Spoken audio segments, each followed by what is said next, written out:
Hello everyone, well, time to continue our look at the Hammer Dracula movies with the Satanic Rites of Dracula. Wahaha!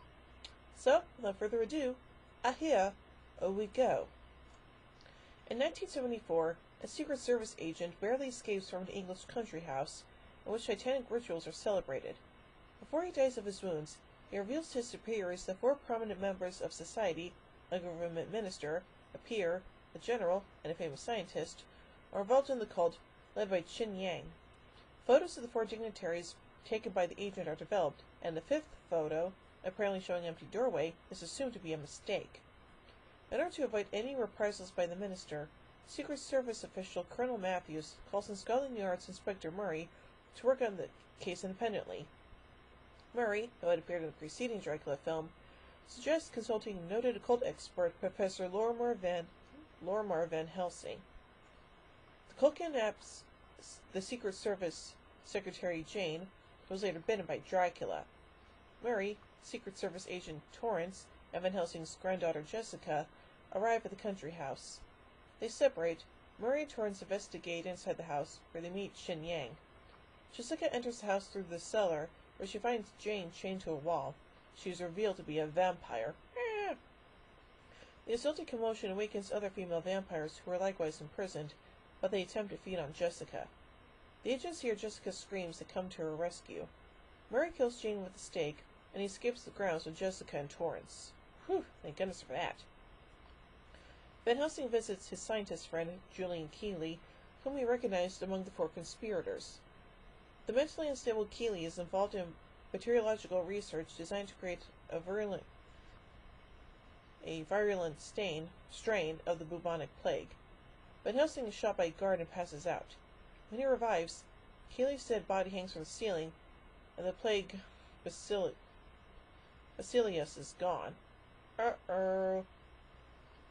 Keeley referred to the 23rd of the month, which Van Helsing discovers is the Sabbath of the Undead. Keeley's research notes lead Van Helsing to the reclusive property developer D.D. Denham, who funded Keeley's research. Van Helsing speculates that the 5th photo of an empty doorway might have actually been of Dracula, whose image cannot be captured. He suggests that Dracula wants to exact revenge on humanity. Okay, why? What did humanity ever do to him? Van Helsing visits Denham in his headquarters, built on the churchyard where Dracula died in the previous film, and discovers that he is actually Count Dracula. Wow, that actually came out of left field. Huh, who knew? He dresses to Dracula with a silver bullet. Yeah, I'm pretty sure those things only work on werewolves, not vampires. But is beaten by the Count's conspirators. Dracula decides that killing Van Helsing would be too simple and has to move to the country house. No, actually killing him would probably give him your biggest nemesis. Well, besides the other people tried to kill him in these movies, but still. Jessica, Murray, Matthews, and Torrance, while observing the country house, are attacked by snipers. Torrance and Matthews are killed, and Murray and Jessica are captured. Murray awakens in the cellar and escapes the clutches of Qin Yang, revealed to be a vampire herself. After sticking her through the heart with a mallet, he destroys the other female vampires who clear running water from the fire sprinkler system. Yeah, I'm pretty sure it's not regular water that does that, but holy water. I mean, seriously. Well, unless that water in there was holy water, but still, I highly doubt that. Dracula arrives at the house with Van Helsing. He announces to his henchmen that Jessica will be his consort, uncorrupted by the plague that his 4 horsemen, including Van Helsing, will carry out into the world. The conspirators, who had considered the plague a threat not to be used, begin to question their master. Dracula's hypnotic command brings them back into his control. He commands John Porter to break the vial, releasing the bacteria and immediately infecting the minister. Murray overpowers the guard in the computer room. The guard's metal baton smashes the computer panel, causing an explosion that starts a fire and unlocks the ritual room. 2 uninfected conspirators escape. Murray rescues Jessica, and the infected minister and the plague bacteria burn in the fire.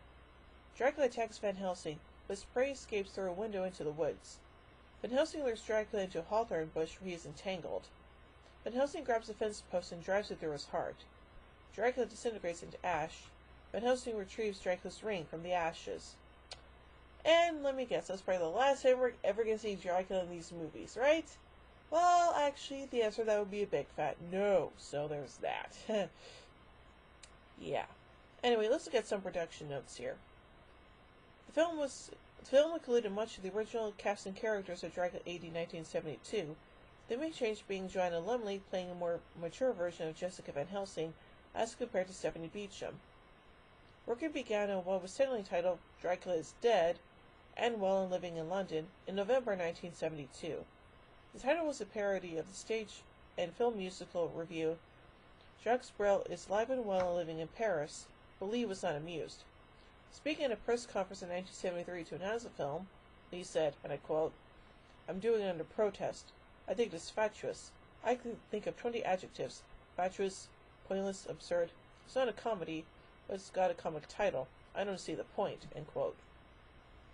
The film was eventually retitled as The Satanic Rites of Dracula. The first title, Dracula vit toujours à Londres, remains closer to what was initially planned, as it could be translated, Dracula is still living in London.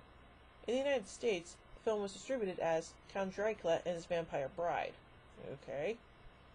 The film is a mixture of horror, science fiction, and a spy thriller, with a screenplay by Don Hewden, a veteran of BBC's Doctor Who. Nice. The original score was composed by television composer John Kakavas. It wrapped on January 3rd, 1973, 15 years to the day since the original Hammer Dracula. Nice. This was the final Hammer film that Christopher Lee and Peter Cushing would make together. Aww. Lee was offered the role of Dracula opposite Cushing in The Legend of the Seven Golden Vampires, but declined it. The two stars would eventually reunite one more time in House of the Long Shadows 10 years later. Anyway, let's have a little bit of pop culture note about this movie.